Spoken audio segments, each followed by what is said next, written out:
two writers who contribute or edit State magazine, and they're gonna tell us more on their discoveries. Please join us in welcome. So our talk today is part of a larger research project at the State, which we call the Pan-Arab Hangover. And by this we mean Nasser's Pan-Arab dream, which was declared dead in 1979 by Fuad Ajami. Yet, like Fukuyama's End of History, you still see its ruins lingering around today. And we're especially interested in how this plays out in the region's cultural production, and even, in this room today. So in our research, we looked at Pan-Arabism's parent ideologies, notably German idealism and Romanticism, Nasserism and the Ba'athist split, the political demise of Pan-Arabism, and the rise of regionalism like the GCC. We also took a look much further back into history to uncover marginalized movements and identities that looked to resist Arab hegemony.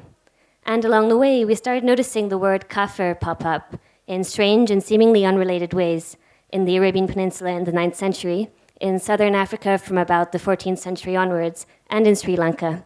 So we're going to take you through a few of these moments with a few detours along the way. So 871 AD. Basra in South Iraq has been taken over by rebels and is pillaged, burned, and devastated. Free Arab women are captured by former slaves and auctioned depending on their lineage and their line of faith. Many of them are sold as concubines at low prices. This will become one of history's most vengeful retaliations by the oppressed against their former oppressors, and this is the site of the Zanj Rebellion against the Abbasid Caliphate. Although we now remember the Abbasid Empire as the golden age of Islam, it was also a period of great inequality. Growing advancements in agriculture saw increasing technologies of social suppression and economic exploitation, with many slaves being brought in. Meanwhile, the centralizing and flourishing of Islamic power in the Abbasid capital of Baghdad resulted in the erasure of multiple marginal Muslim and non-Muslim identities. Essentially, the Abbasids' power and wealth derived from discriminating against non-Arabs, and it's definitely worth noting here that Arab at the time was very tightly defined and only referred to those who are currently in power. The rebellion began a few years prior in 869 AD, when Ali ibn Muhammad, otherwise known as Sahib al-Zanj, declared, "God is great, God is great, there is no God but God, there is no arbitration except by God." This was a war cry that had been previously popularized by the Kharijites, or the outsiders, who were a short-lived community that considered themselves neither Sunni nor Shi'i. They're remembered for their aggressive approach to takfir, in which anyone who didn't share their beliefs was branded a kafir and sentenced to death. Ali ibn Muhammad had previously moved to Bahrain in the 860s, pretended to be Shi'i, and tried to incite a rebellion against the caliphate from there. And although he grew to be influential, his attempts at Bahrain eventually failed. But while we're in Bahrain, we want to take a little detour to visit the Karmatians, who are also called those who wrote in small letters. They were radically egalitarian, and very unusually for the time, they were vegetarians. They were also called al-Bagaliya, or the greengrocers. They were really inspired by the success of the Zanj Rebellion and attempted to establish their own utopian republic there in 899. And today, they're probably best remembered for their own later revolt against the Abbasids, in which they managed to actually steal the black stone of the Kaaba before selling it back to them, and also for desecrating the well of Zamzam with corpses.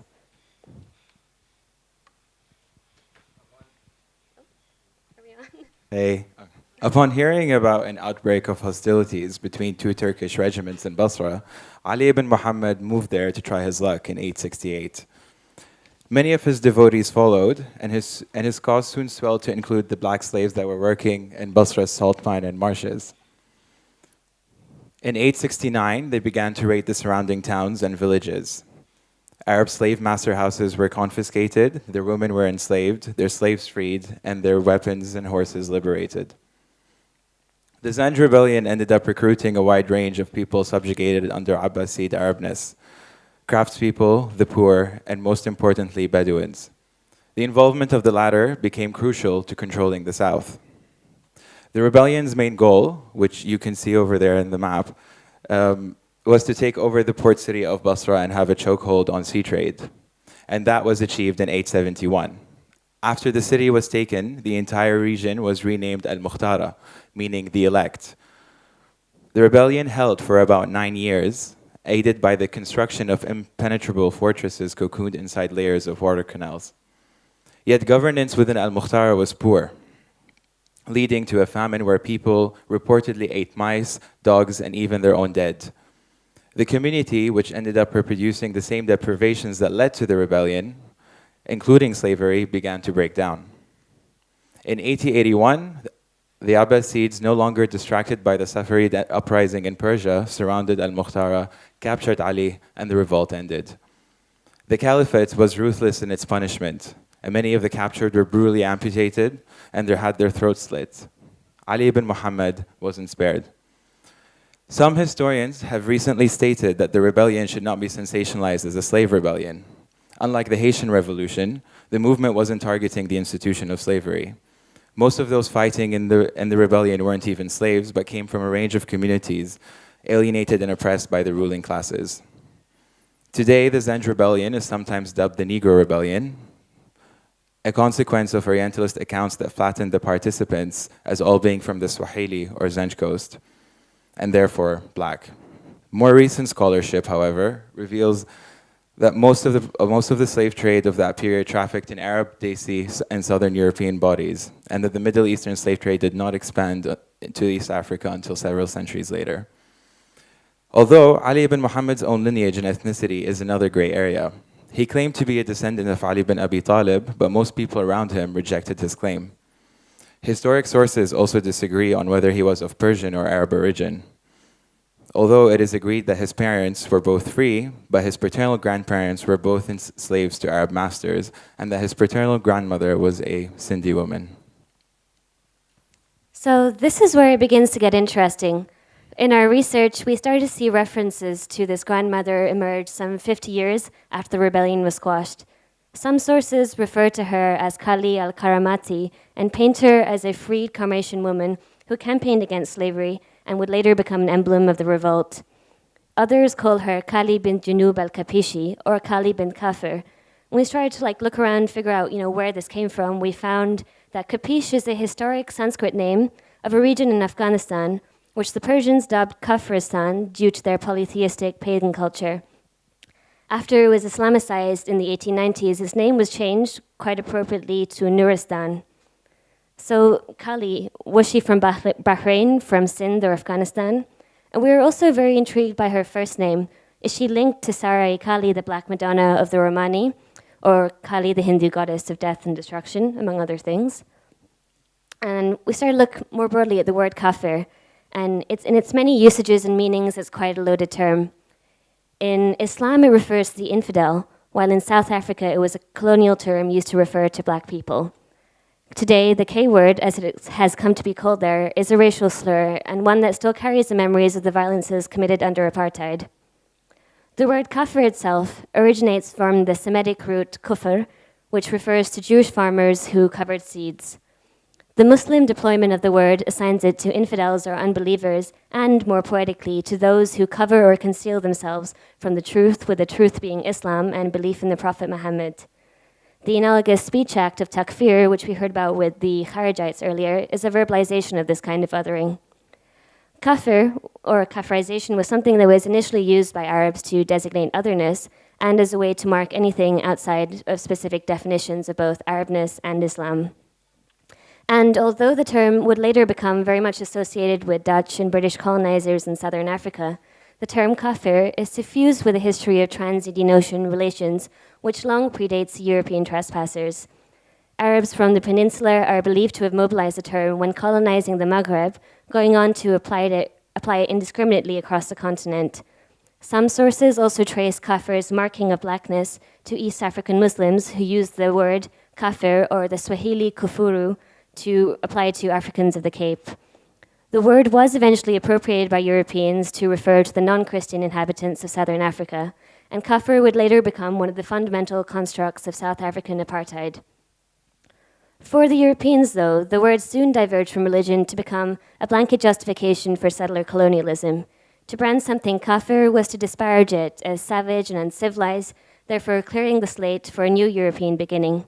And ironically, Muslims who were captured from both East Africa and the Malay Peninsula became Kaffirs when they got to South Africa. Kaffir also came to connote low or uncivilized behaviors. When something deteriorated, for example, it was said to have gone to the Kaffirs, or unpunctuality was thought of as a Kaffir sense of time, and so on. You can imagine there's a lot worse, you know. A shortened version today, kaf, has some currency in South African slang, and it's used in a similar way that ratchet is in the US. And in something of a return to its original meaning of covering, novelist Binyavanga Wainaina has explained that decaf was used at a certain point in South Africa as a way to mark, as well as disparage queer and LGBT groups.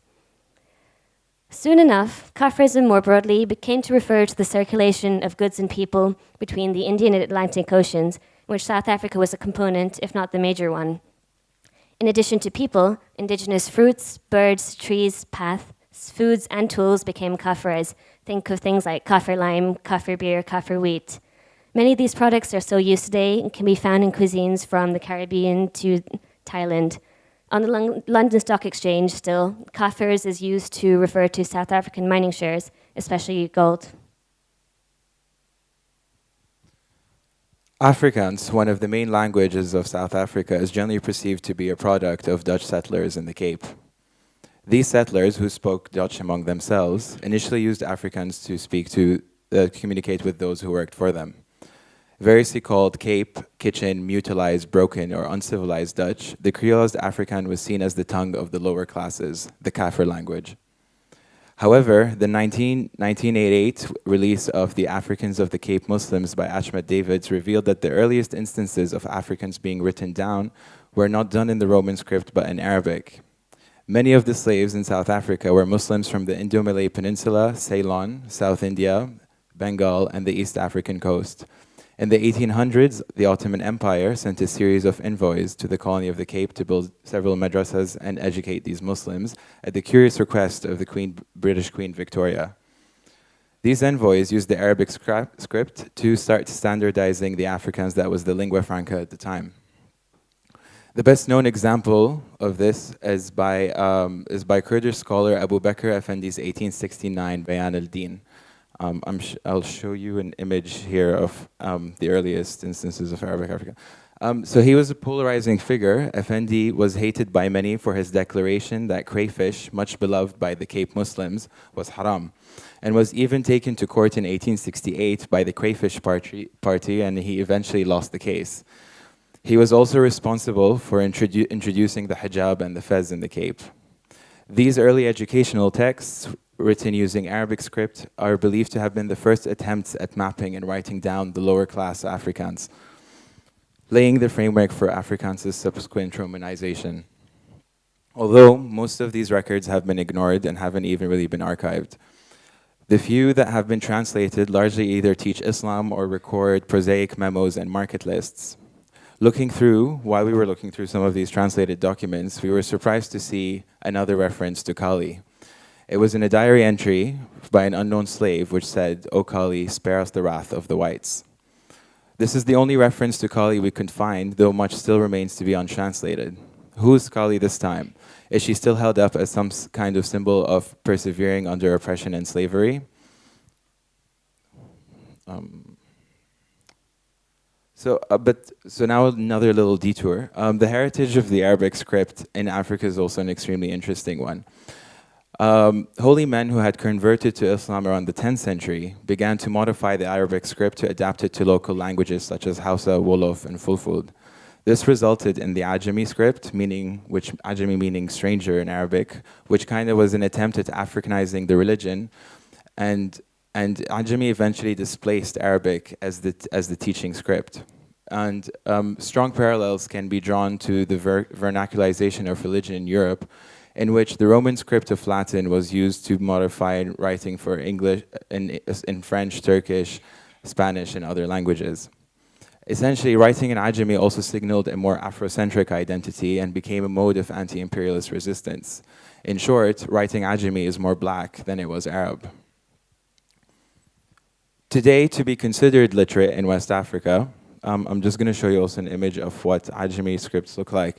And what the major differences you have is like the F in Arabic, the dot is below, the shadda becomes a V, and there's several other kind of alphabetical differences. So, but today to be considered literate in West Africa is to write in either the Arabic or Roman scripts. For example, the 50 million Hausa speakers today who read and write only in Ajami are considered illiterate. Ajami scripts, and by extension, the people who use them, haven't been recognized or validated by most scholarship. Most archives written in Ajami are currently labeled unreadable Arabic. And there's only one researcher right now, Junoob, who's looking at this language and believes that through studying these archives, he'll be able to completely rewrite the history of the transatlantic slave trade.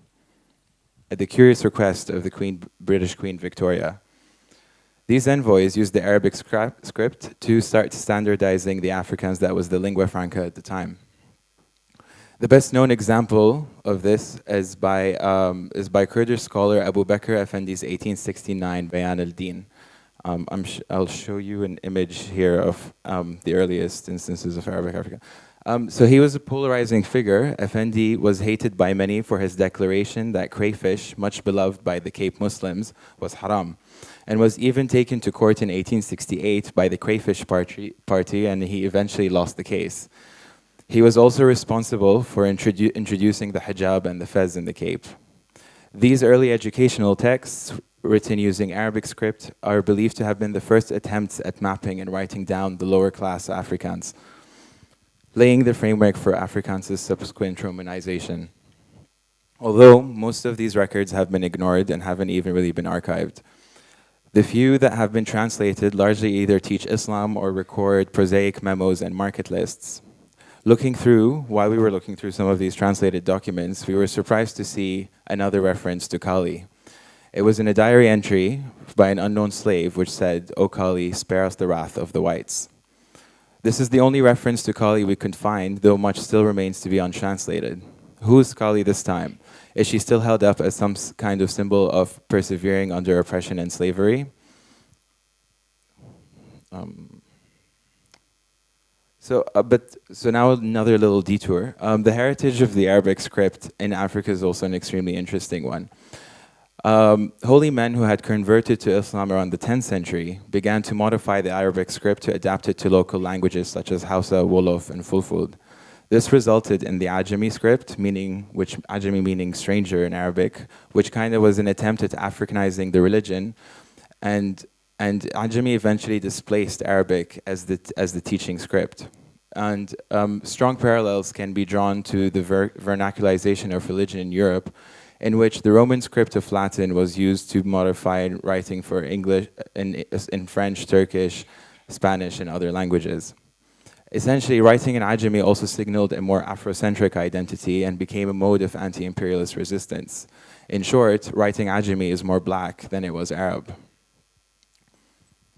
Today, to be considered literate in West Africa, I'm just going to show you also an image of what Ajami scripts look like. And what the major differences you have is like the F in Arabic, the dot is below, the shadda becomes a V, and there's several other kind of alphabetical differences.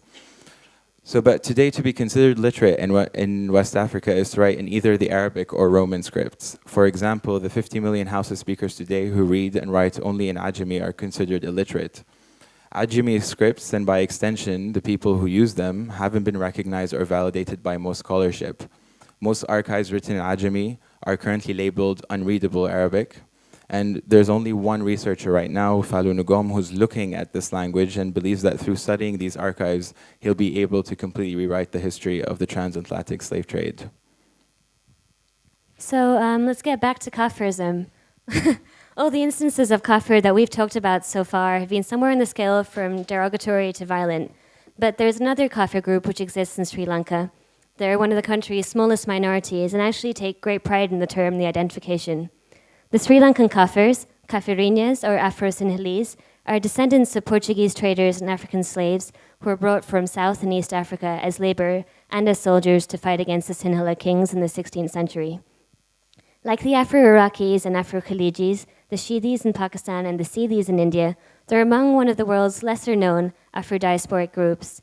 They speak a dying Creole, which is based on Portuguese and Sinhalese, and although they were originally Muslim, today mostly practice Christianity and Buddhism.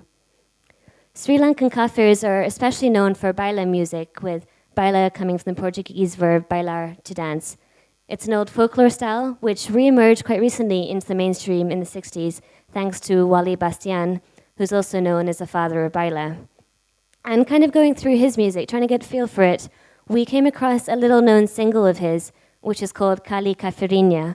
While the verses are pretty light-hearted, and mostly talk about the troubles of daily life, the chorus has a particularly haunting refrain, which is, "O Kali, deliver us from the wrath of the masters." And this is basically where we're at so far, and it kind of leaves us wondering, were there actually any links between all these Kaffirist identities? Was there ever a secret pan-Kaffirist movement? Who was Kali bint Junoob al-Kapiśi, and did she ever really exist? Thanks.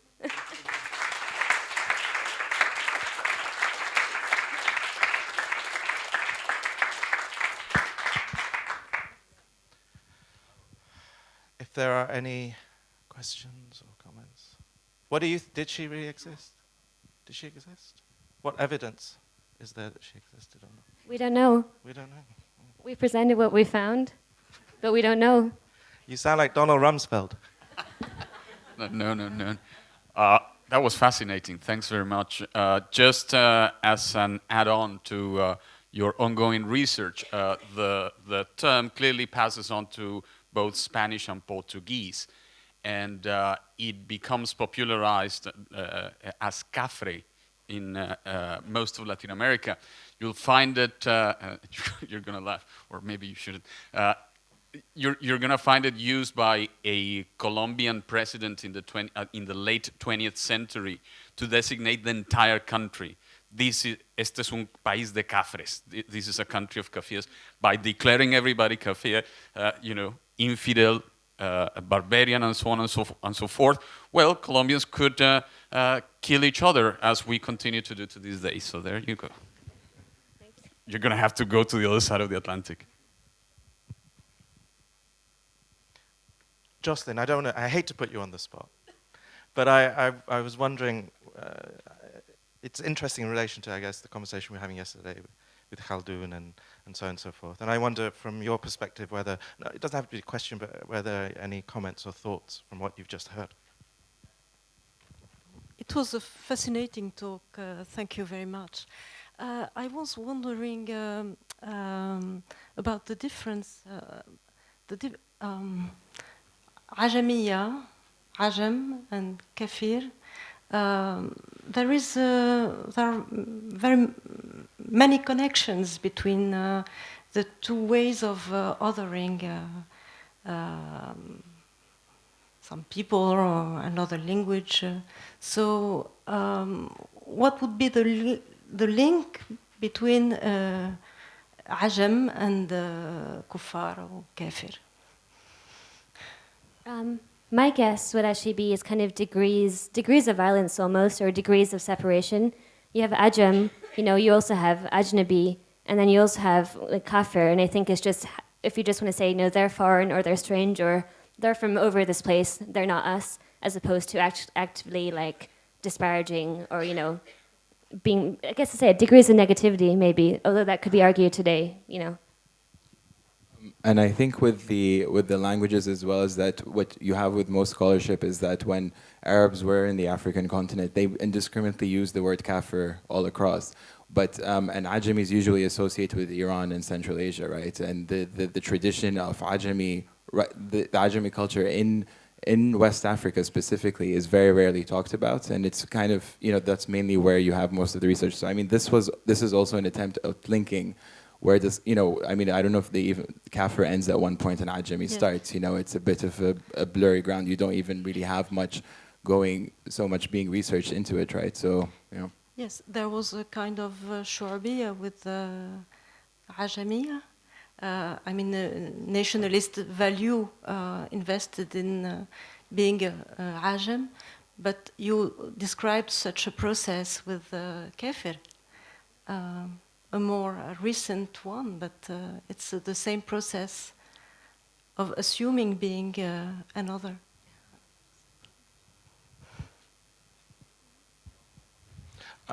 Okay, we've got one here. Yeah, thank you guys.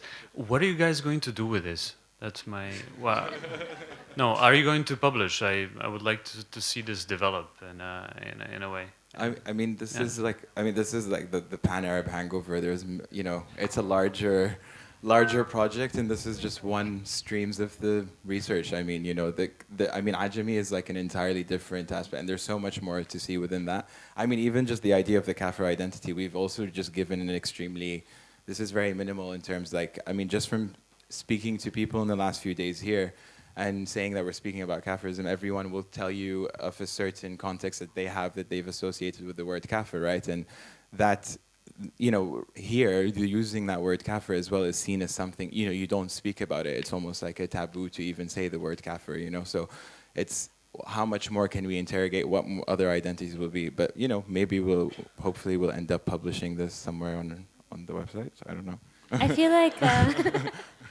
I feel like we are probably like, I think we started out from the kind of Pan-Arab hangover, but I think as we kind of got deeper into the research, we've become increasingly more interested in the language and linguistic aspects of it, which is something that we've been both interested in as a state and otherwise, like, for quite a long time.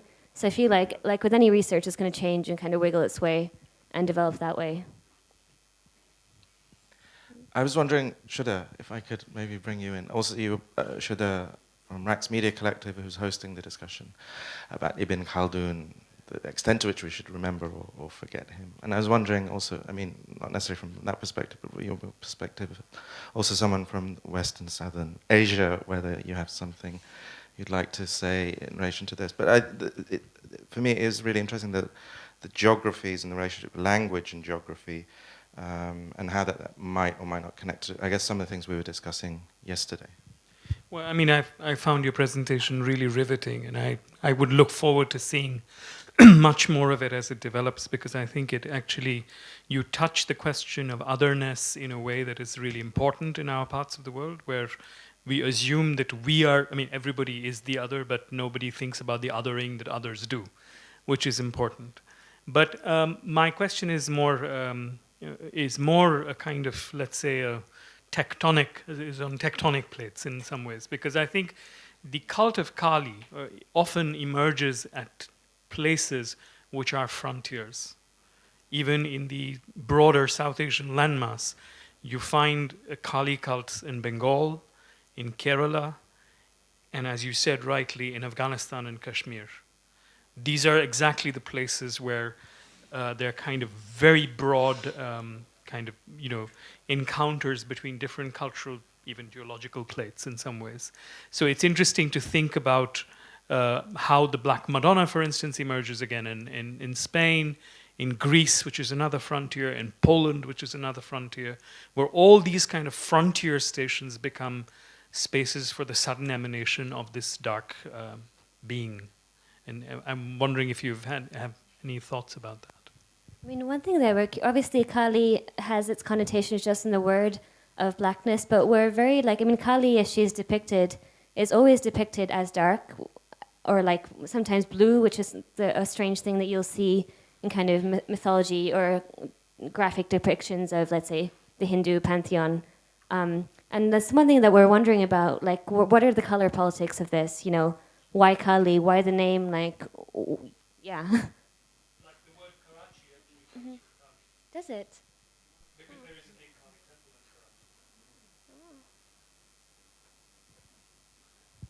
Karachi. Shocked Even more. silence.